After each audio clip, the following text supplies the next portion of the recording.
Hello, everyone. Thank you for coming today. Cheryl, unfortunately, is not able to be here. She had a family emergency that came up, and so she called me yesterday and said, you're on your own. So, I'll do my best without her, but I know she would have liked to have been here. Cheryl and I, just to kind of work off of my introduction, Cheryl and I have been working together over the last 6 years in the legislative realm on trying to improve literacy instruction in Wisconsin. And it is out of our work of that we really decided we need to start talking more about what is happening in our state and across the country about why we are where we are. And when we started the legislative journey, we knew that there was a problem, but we just didn't realize how bad it was.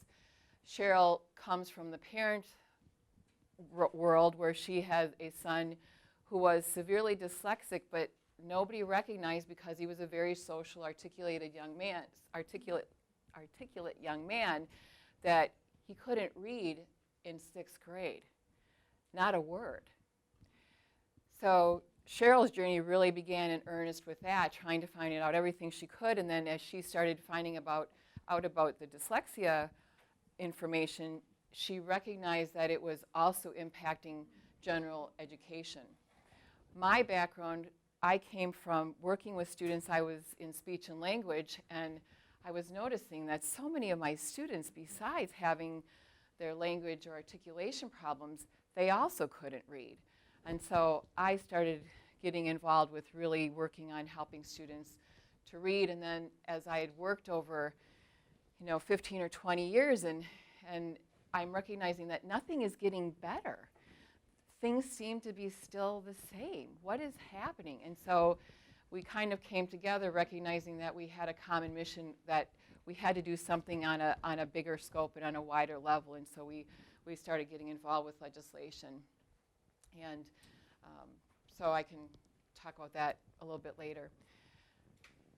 Some of the numbers that we encountered that were very distressing were, of the 50 million American school children we have, over 10 million of them are struggling readers. And of that 10 million, only 5 to 6% of them really get the help that they need in order to become proficient readers. And we know, you're hearing the numbers in the news yourselves, that less than 50% of our graduating high school seniors, so they are graduating, but they cannot read proficiently. If you cannot read proficiently when you leave high school, how are you going to be successful entering a trade school, entering college, or even just getting into a regular job when you look at how much literacy is required just for just general jobs now that you wouldn't, because of having to deal with technology and how much reading there is to deal with the technology that they have. I just heard over the last couple of months, and it was reported in the Milwaukee State Journal, that we have almost a fourth of our UW freshmen requiring remedial instruction in math and or English, which there's 2 points to that. It's very sad that that's happening, that they aren't well prepared to come into college, but they don't get credit. There's no college credit for those remedial classes. So they're having to put in that extra time to get the remediation to bring them up to speed to be able to deal with their college level courses. So think of how expensive college is and how many resources we are, essentially doubling then by having to catch kids up when they're leaving high school without those skills. And we know that without those skills in our society, it's going to greatly affect you economically. We know that we pay a very high price for our health care because we have health illiteracy. There is actually statistics on how much we spend on health care because of people not being able to follow directions correctly, not being able to take their prescriptions correctly. You have overdosing, you have other compounding health care issues that come up. I mean, you just don't recognize how much illiteracy impacts you across your lifetime. So this is kind of just more, unfortunately, repeating some of the numbers that you've heard. So it's going to reinforce. I mean, one of the things you probably are recognizing is how similar the messages are throughout all the presentations. We know we have a problem. And in Wisconsin, when we break the 65% of the fourth graders down who are not proficient readers, and we look at, and Dan mentioned that already, that in our students of color, we are 50th in the nation. Less than 89% of them can read proficiently. And that's even broken down then between where they are at basic or minimal levels. I mean, they basically almost can't function. And then our students who are in special ed, it is 92% of our special ed students are not able to read proficiently, according to these NAEP scores. And I don't know, Dan, were those numbers that were given today, those are on the WKCE, those are kind of in conjunction with the NAEP scores, right? Yes, my understanding is that the data analyst who helped me prepare that was using NAEP scores. Okay, so they're reinforcing each other.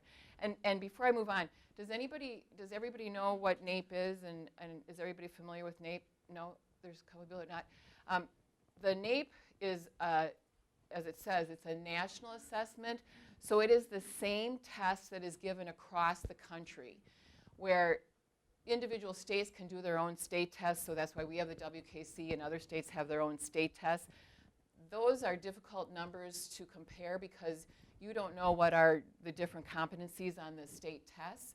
But by using the NAEP scores, we know that that test is the same no matter what student takes it. So we are able to compare apples to apples. And so we find those numbers to be very valuable. We know that 74% of struggling readers, 74% of readers who are struggling in first grade will remain struggling readers throughout their lifetime. So why is this? There are a couple of reasons. First of all, we have to understand that reading is a very difficult process for the brain. In our, oops, sorry, I got to remember what I can put down. I got all these pieces here. The brain has gotten language within the last 50,000 years, but only has acquired reading. Reading has only been invented within the last 4,000 to 5,000 years.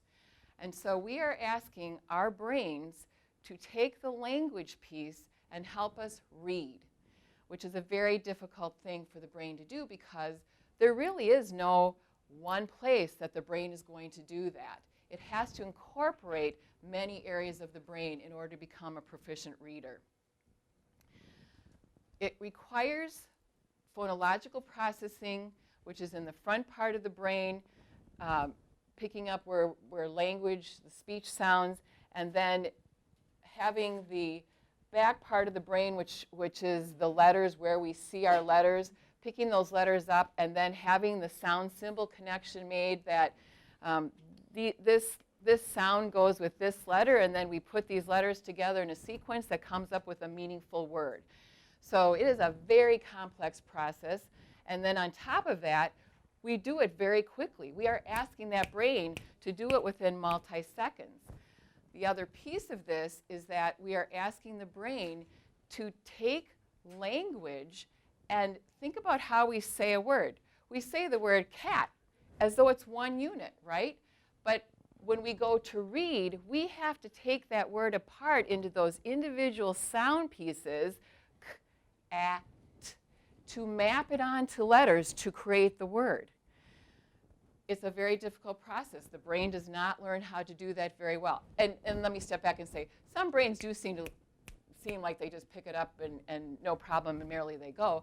But we know that there's a good portion of the population that it requires a lot of effort, and it requires explicit instruction to be able to, first of all, tease out, go through that phonological processing, tease out those individual sound units, and then make that mapping. And then on top of that, then we're going to also have a language like English, which is a very deep language. We have multiple spellings for sounds, or we have multiple sounds for one spelling.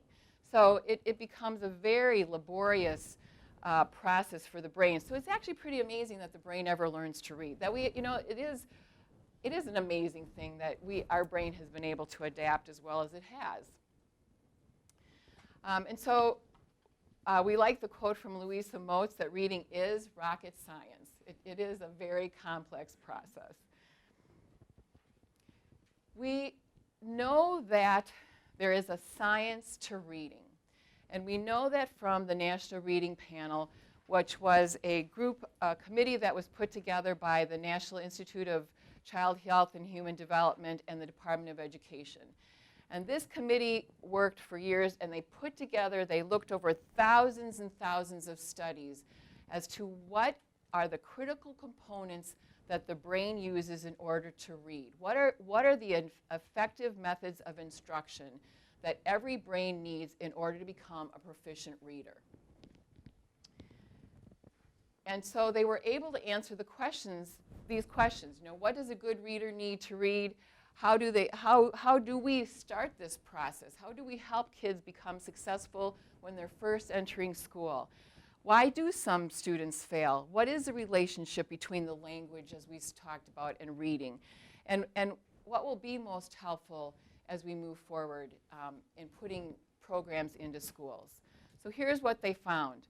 They found, and you probably have heard this, there's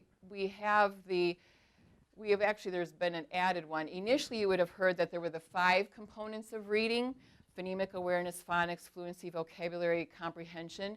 But we know we've added oral language as a very strong foundational piece. We know we need those oral language skills in order to build into the phonemic awareness. And they build on each other. So we can't get to comprehension if we haven't addressed the other bottom blocks of the pyramid.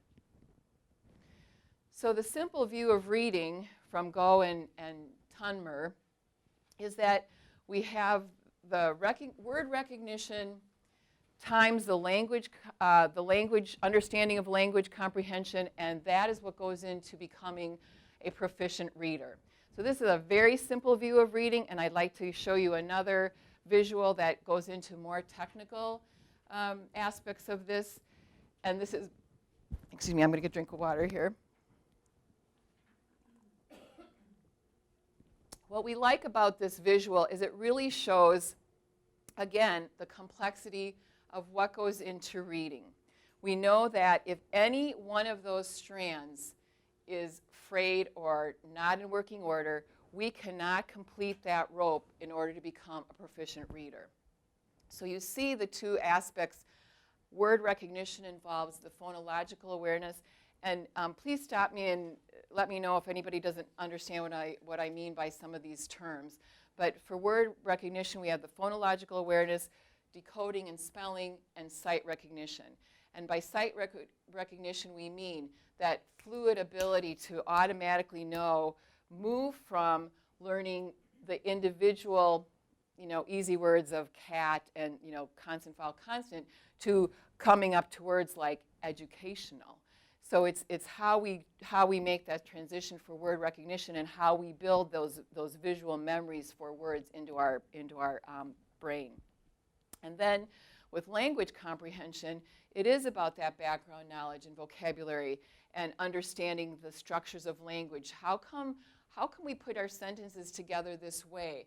And how can we use our sentences this way to build a paragraph? How do we build meaning through our language structures? And the verbal reasoning, making comparisons and doing metaphors and similes and those kinds of things. So we need all of those pieces in order to become proficient readers. And the most important part of that is it has to become automatic. You can't be spending so much time on that word recognition level or on that language comprehension level, because why? You can't slow yourself down, because then you lose track of what you're even reading about, right? It takes that pulling together and having it become automatic in order to be able to move to get the meaning of what you're trying to learn from what you are reading. We can predict with 90% accuracy whether a student in kindergarten is going to be a struggling reader in 2nd grade by looking at these pieces of the braid. The phonological awareness, their vocabulary, their orthographic knowledge, orthographic meaning, the letter sound combinations. So I'm going to start with the first block on our pyramid there. And I think this is pretty common that the study done by Hart and Risley back mid-1990s about the importance that oral vocabulary plays, that there is that 30 million word gap between people who were in poverty versus people who are professionals. But I think what I get out of that study even more importantly is it wasn't only the amount of words, it was the type of interaction. So in interacting with your child, it is important to have discussions with them and help them to appreciate the richness of their language versus doing commands. And they found that in the areas of poverty, the interactions were more about sit here, do this, more commanding, less positives, less interaction about, wow, isn't this cool, all the different colors on this? It was not about pointing out the richness of the world through language. And so I think that's another critical thing to be pointing out about that study is not just the number of words, but it was the types of interactions. Then you can see where you have to have that oral vocabulary to then move into the next level of the pyramid, the phonemic awareness. And phonemic awareness is held to be one of the most important determinants of being a successful reader. If you don't understand, and let me back up, phonemic awareness is your ability to hear the individual sounds of words, which is a very difficult thing, as I was saying before. And if you can't hear those individual sounds, then how do you move forward to do phonics? You have to have that, and individual sounds also then needing to be manipulated so that you understand those subtle differences between rhyming words, or you understand the difference between a word like interrupt and interpret. Often kids don't have that ability to hear that, and so we have to stop there and make sure we do purposeful instruction of phonemic awareness, because we know that if we don't do purposeful instruction of phonemic awareness, we have about 1/4 of the kids who go on to still struggle with their reading because they didn't have that foundational skill. So it is a very critical skill to build on. And phonemic awareness is also, the other important part about that is it's before you ever look at print. It's auditory. It's not about connecting any sound to a letter to start with. That's not what it's about. It's about that ability to how do you hear words. And the other piece about this that I think that is important is that often it is overlooked in our older readers. In my practice, I have many high schoolers that come to me and they say, oh, I just can't comprehend. I don't get what I'm reading about. Well, let's find out why. So we go back a little bit more and we find out, well, you can't, your decoding skills aren't so good. Then we go back a little bit more and we find out, you're not even hearing what the words are to understand the word differences. You couldn't hear the difference between the word interrupt and interpret. So we have to very often go back with our high school students and start at this basic level of phonemic awareness, because without it, they still are going to struggle as we go up on those building blocks. We can't skip the blocks. We have to know that we are building those foundational skills because we know that we need all of them in order to be successful readers. Oh, and so I was just going to do a little phonemic awareness activity of having you tell me how many sounds do you hear in the word box. Don't think of the spelling. Anybody have how many sounds are in the word box? 3? 4? Okay. Maybe 5? Who's doing the 4s?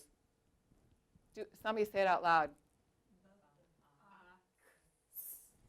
Because if we go buh, we're not saying the B sound correctly.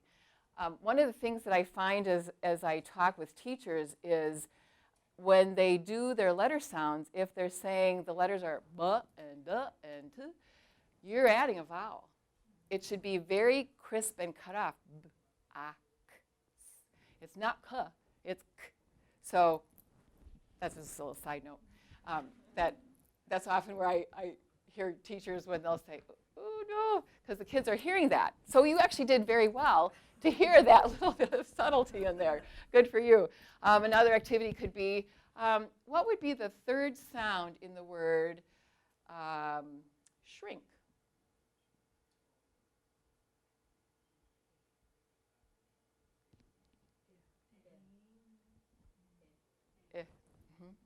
But do you hear how hard that is for you guys to figure that out? Do you see how it really takes a process of thinking about, and the other part for us is that we have the advantage of we automatically think in words, don't we? We say a word and we can picture that word. And we're talking about, before we ever get to the picture of that word, what are those sounds? So we can sort of cheat a little bit and use our picture of our word to come up with our sound, but that's really not what phonemic awareness would be at that point. Let's see, here I go here. And so you can see, this is just another visual. There's a lot of very neat visuals out there that show really how these pieces all work together. What we liked about this one is that it shows both the need for the word knowledge and how the word knowledge, that word recognition skills, how you need to build those. And as you do that, you are then also building your language comprehension. Because can you see by getting in, once we pass the phonemic awareness, we start working on phonics, and we start being able then to talk about word parts. And so we talk about suffixes and what does that do for the meanings of words. And then how do we use those particular words as nouns, or how do we use them as verbs? Or do you see how it builds? Because they work together. That's the other piece of this, is that we identify them individually, but we need to keep remembering that they have to be integrated so that the students are understanding and becoming proficient readers by using all of those strands, not just keeping them in isolation. Here was an example of why phonics is difficult to learn for the human brain. How many sounds do we have? How many ways do we spell the long A sound? And so shows that we have that very deep language, right? I believe there's 8. Is that right? 1, 2, 3. I think there's 8 of them, if I'm remembering right. And I could make you do an exercise by saying, okay, can you guys tell me how many ways do we spell the long I sound? I. Can anybody give me one? I. Oh, the word. It makes the sound, yes, and my students do give me that. IGH.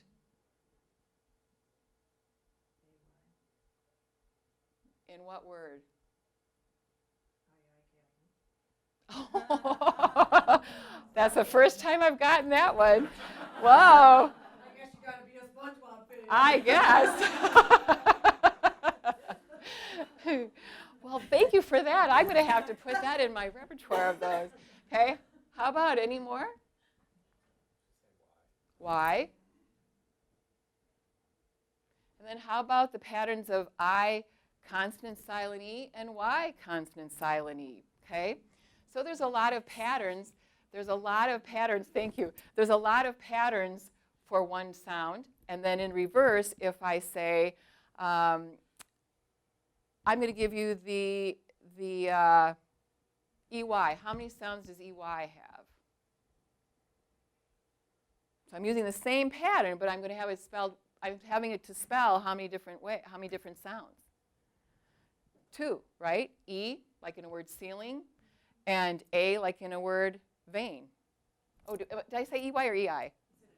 Oh, sorry. So we could do key and they. I was thinking the same ones. Anyway, so we just see how phonics is really another important block and how important it is to really make sure we're getting our phonics done right.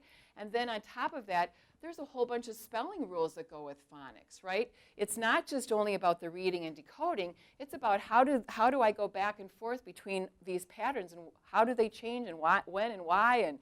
And so you have this, this block of phonics that is really important to make sure we're doing it explicitly, we're doing it integrated within a system between. Unfortunately, what I often see happening in schools for a lot of my students is we do a phonics unit, and then we do spelling. And there's no relation between the two. It's critical to show the relationship between these patterns that I'm learning over here in my phonics program should be the same ones that are in my spelling words. And then those should be the words that I can see in my, I should be able to see those then in the reading material that I use. We have to show the kids how these things come together. So then we see characteristics of good readers. They're phonologically aware. They understand the alphabetic principle. Oh, and another thing about the alphabetic principle also is that think of how often we say that there are exceptions to the rule, and yet those exceptions really often can follow out to have rules of their own. So you can make it predictable, but you need to do it in a way that makes sense for the students. Once then that they are able to get through that phonics level, then we know that the next piece is, when you're thinking of our block, is that we're going to want them to be very fluid and rapid. We aren't going to want them to sit and have to sound out every letter of every word. And we see that happening, unfortunately, for some of our students who are struggling readers and who are dyslexic. That's kind of where they get stuck, and there are things we need to do with that. But the goal for becoming a proficient reader, so that we are getting the meaning from our text, is not to have to be spending any energy or thinking about it. We want it to be automatic. Also, the vocabulary enters into that. What's the meaning of the word jam your toe versus jam on toast? We want students to be able to recognize, oh, we have this rich language that we use it in so many different ways, or the difference between jam on toast and your toast. Those are all those important parts that we need to sometimes, I shouldn't say sometimes, we need to make sure that we have covered those aspects again with our students, because we don't want to leave it to chance to say, oh, they're going to get this by just exposure, it's going to come enough, or that they're, they'll get it because it's coming along in this other area, but I'm not going to need to spend time in this particular subject to make that connection, because we can show these connections even among subjects. Oh, this math word relates back to, do you see how this word meaning, or I can show word origins. Lots of your Greek word origins are in our science words. We can just continue throughout the process of teaching reading to our students through their school years, continue to make all these connections through these patterns and with their vocabulary. The good readers also have good syntactical, there's putting together their sentences, understanding how things work. Characteristics of poor readers, then, is not surprising. They try and rely on context cues and guessing. And the struggling reader, when you see someone who's stuck on context, and we know from, I didn't put this slide in and I probably should have, there's a order of development about recognizing words. When you have a student who's stuck on just trying to remember, I have some students who try to remember the look of words. They sit there and they close their eyes and they think, this word looks sort of the same way that this other word did. You know you have a reader that you have to stop right there and address. There's something going on. That's a big red flag. So you have when you have a poor reader who's just trying, or they're frantically looking for the pictures. Where are the pictures in my story? Because that's what they rely on. They have a very limited ability to do phonemic awareness. They often have the rapid naming, word retrieval difficulties, and they have to devote too much time to their decoding pieces. They can't get past that. And so we know the Matthew effect, which is this idea that when you start off and you have good, strong skills, you're going to continue to be a good reader all the rest of the way through school and through your life. And when you struggle, you are going to remain a struggling reader unless it's identified quickly and early how to provide remediation. You will continue to be a poor reader. And then look at the knowledge gap that there will be between what you have access to. If you are a poor reader, you don't have access then to the print that provides your good reader his ability to access information in a much more complex fashion and more critical thinking skills. You're just at such a deficit if you haven't gotten identified as early as possible. And so we know, So we know there is a cycle of reading failure. I think I've talked too fast because I'll have a lot of time. We have a cycle of reading failure. We know that when we don't identify reading difficulties right away and get the appropriate remediation, we end up having failure in school, which leads then to the kids who don't want to show up.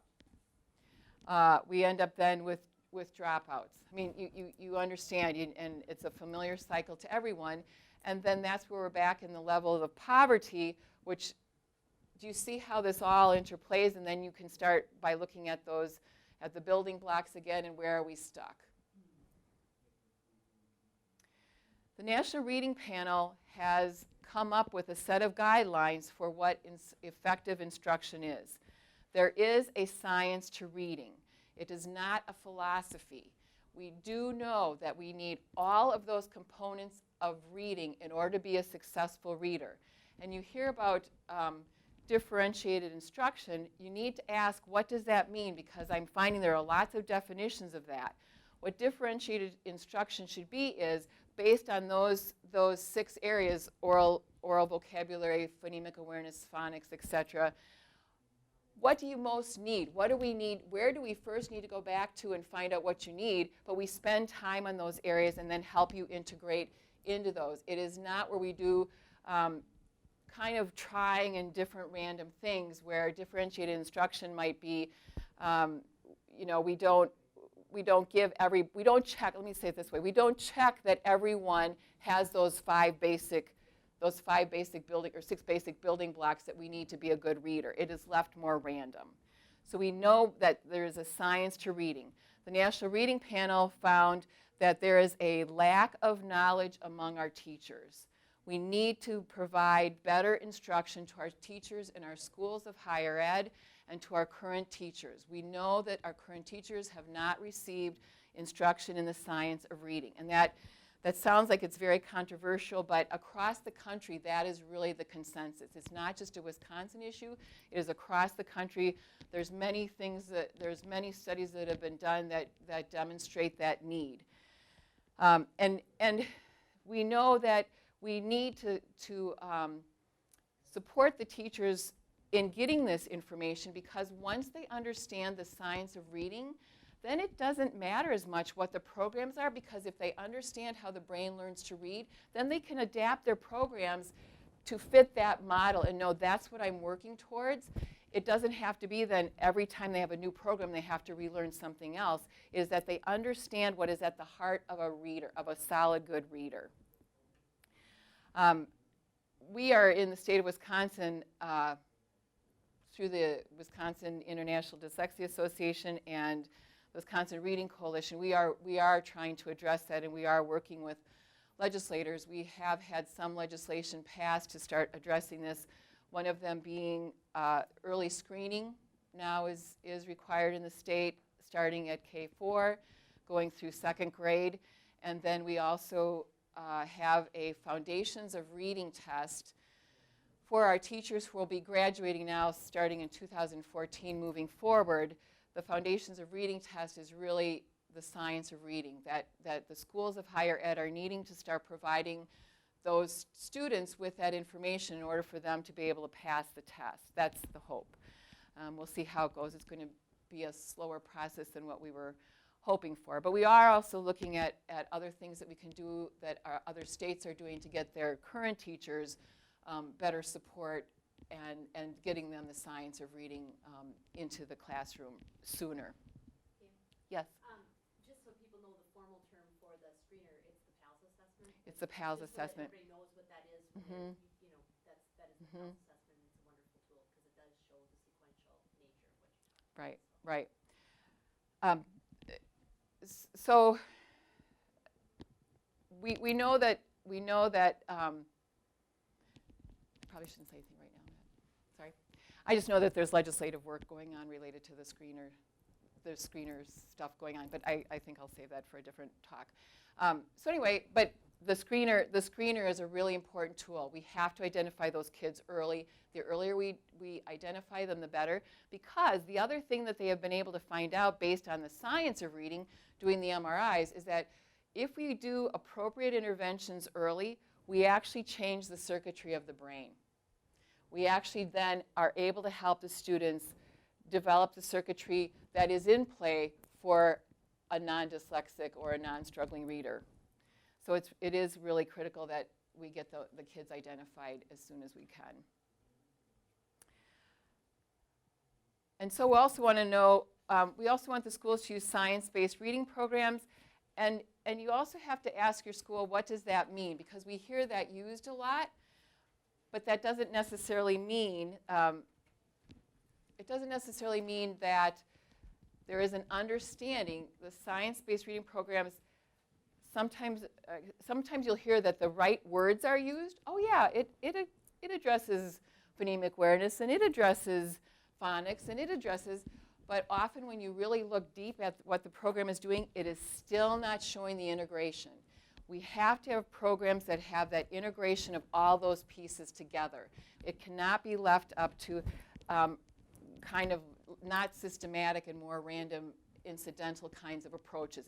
We have to know that we are covering those pieces and that we are showing how they work together in order to become a proficient reader. We know that reading acquisition is on a continuum.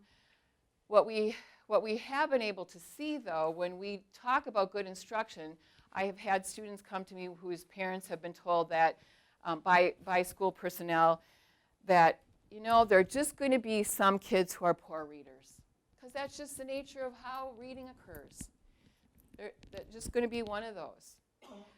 We find that when we provide good instruction, this continuum changes. And not only that, when we provide good instruction, it helps everybody. In the states that have really taken on some really solid, effective instruction, we are seeing their trajectories skyrocket. They're doing much better across the board. All of the scores go up for all students.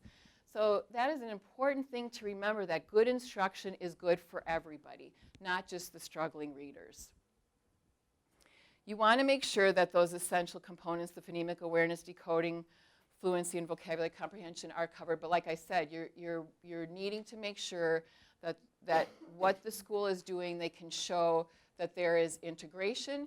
And the other thing is, a lot of now research has been done on various programs that are more effective than others. So you can start asking the school, well, what's the data? What's the research that shows that this is an effective program? And is it an effective program for who? Is it going to be for a general ed program? Is it going to be able where we are able to move easily into providing response to intervention programs in conjunction with this? How are these things all going to work together? That's something you can start asking your schools. Reading programs will not teach your child to read proficiently if the program is not appropriate for the child. If you have a struggling reader who is struggling with phonemic awareness and the program doesn't even talk about phonemic awareness because that child's too far along in the grades, that's going to be a problem. The pace of the instruction might be too quick for the student to achieve mastery.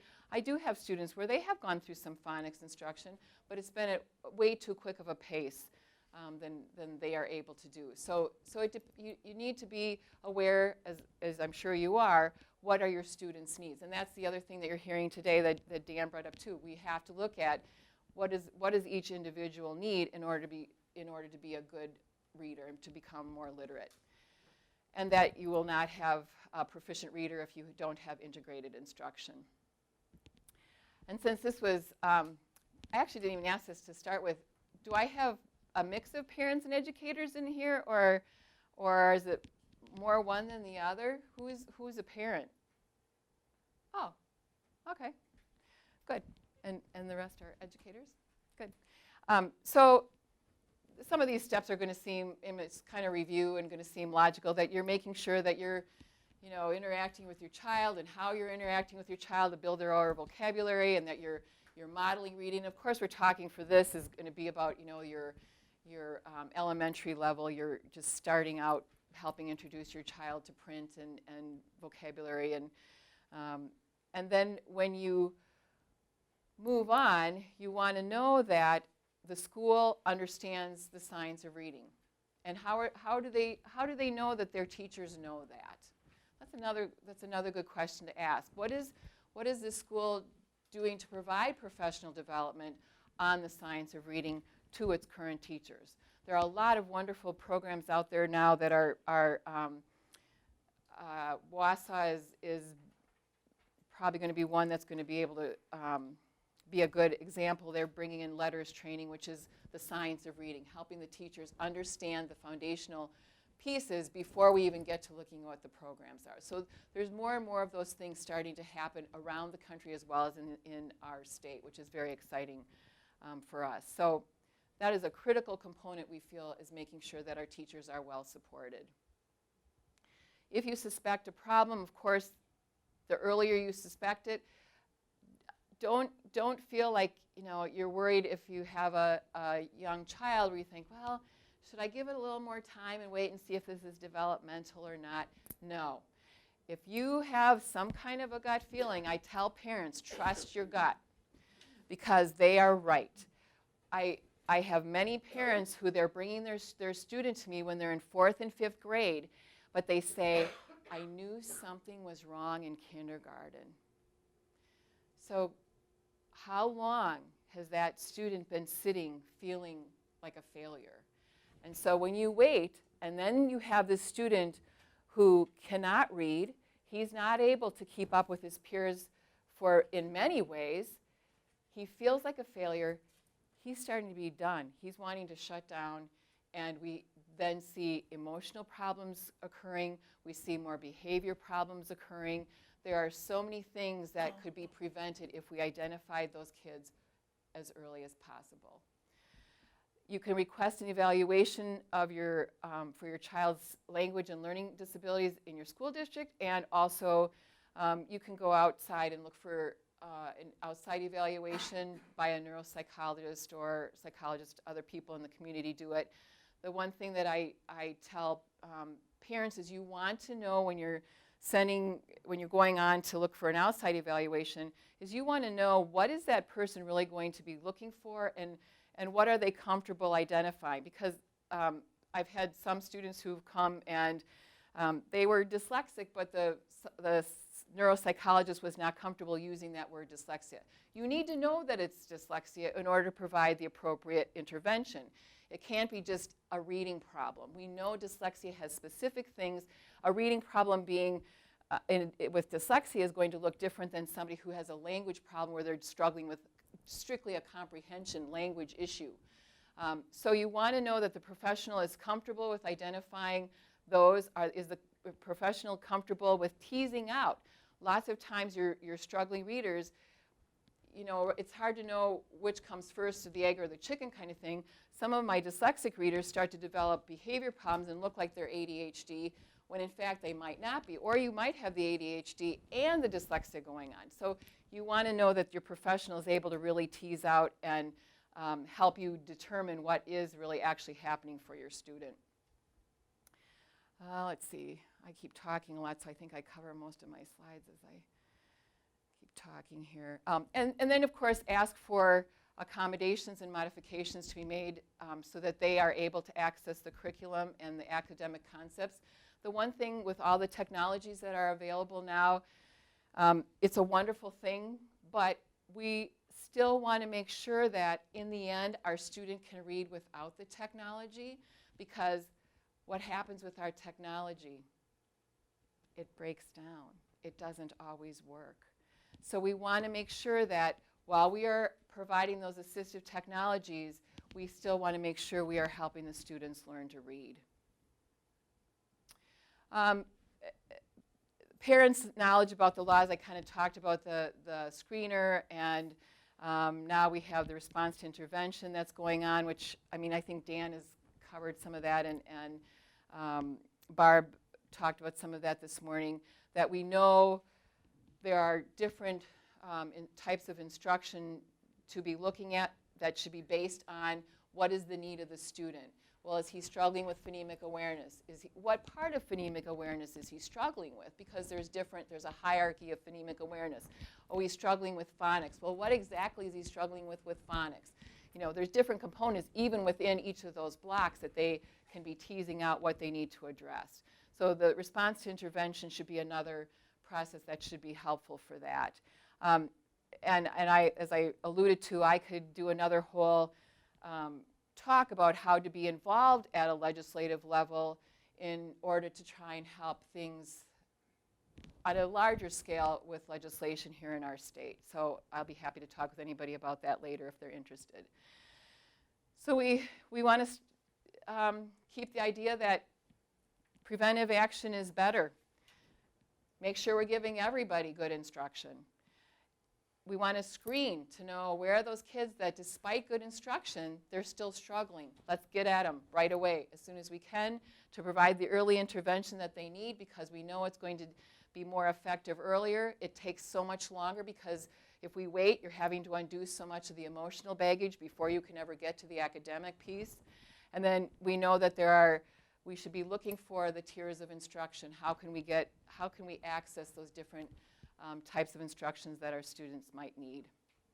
Because we know in the end the goal for every child is that they reach their full potential, which means that they are literate and able to go on to do whatever it is they choose to do in their life. And I'll just end with this thought. It is easier to build strong children than to repair broken men. So thank you very much for your kind attention today. Does anybody have any questions for me?